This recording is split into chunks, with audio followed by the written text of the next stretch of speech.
adesso ci sono anche i commenti sulla ripresa dei giornali appunto della CEI, sull'opportunità o meno di un federalismo così come viene concepito. Cosa dici?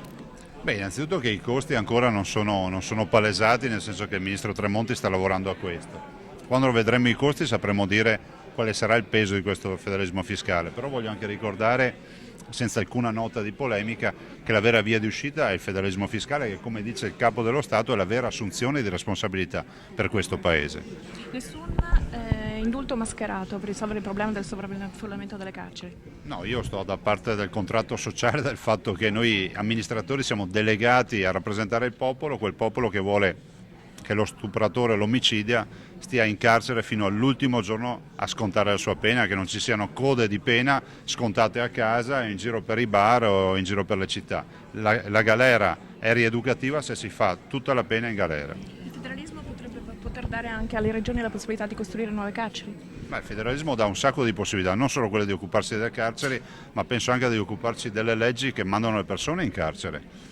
La visione federalista è una visione di autonomia fatta salva l'unità nazionale, perché lo diciamo sempre, che però ci permetta anche di portare il sentiment, cioè il sentimento del nostro popolo nel momento in cui andiamo a fare le leggi. Presidente, mi scusi, perché oggi il Presidente della Repubblica ha riparlato di una paura di secessione?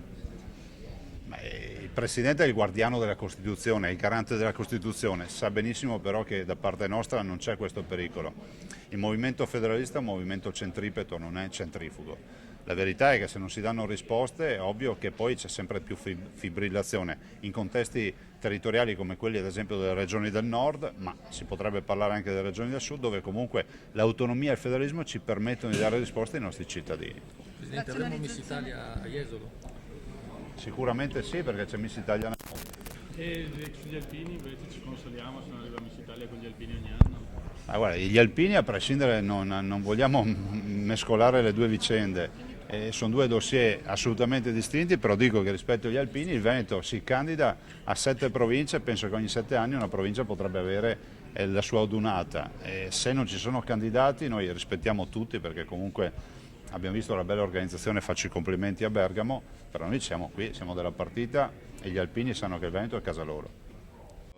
Rispetto poi le competenze, c'è un Presidente del Consiglio e i capigruppo che stanno lavorando, ricordo che l'elezione dei Presidenti di Commissione avviene in Consiglio, non in Giunta, ho ascoltato le loro istanze, però in questa fase dico adesso trovino un accordo in maniera ragionevole con la rappresentanza che abbiamo in Consiglio. Abbiamo delegato loro a lavorare, sono motivati e vedremo di capire quali saranno poi i termini di questo accordo.